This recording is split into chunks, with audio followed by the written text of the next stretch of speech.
ndikruok kaka joluto ombulu. To bono group moro daro mar mondo mi walose. Jogo eko mabende nitiere ute mag twech kata jela, prisoners. Kanyakla gi diaspora.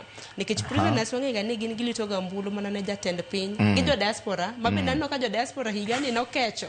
Wacho ni wan bende yienwa uru kombe mamoko go bende walute ombulu. Gin to margi diwachang. Mano penyo maber Jill. Mano is part of the legal reforms monego beni timore. Magi gik mochung, mano osebedo osetim nene.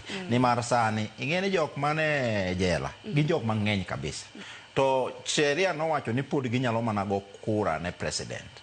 Biro chopo kama iloso that sheria makuro bedi ni yande ni ginyalo go kura kata mano ng'e gima miyo mano bedo matek en ni yande ni mano obiro bedo ni ginyalo mana go kura ne constituencies ma jela go nitie.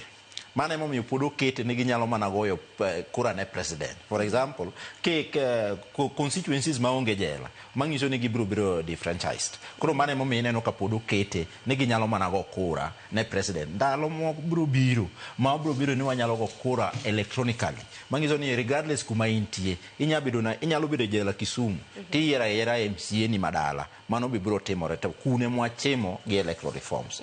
Jo diaspora be osebedo ka goyo koko kabisa. Nikech and the office, the IBC oseromo nyaka the ministry in charge of diaspora. Giseromo nyaka the cabinet secretary Musalim Davadi over this diaspora issue. Ni jo diaspora bende oamua ni wang ni ginwa ni mondo gigo kura mayot mokne ni kuonde mana mamoko to gigoyo mana the presidential. To mago biro dwaro some bit of legal reforms ma are on top gear, and I'm very very sure ni by 2027 ni tiere gik mwadwa timo before election mondo yiene gik mago timre. Gima duong' manyalo kwayo jail en ni our legislatures, wabunge magwa, both Senate gi National Assembly, gitem gikal electoral reforms gi chon.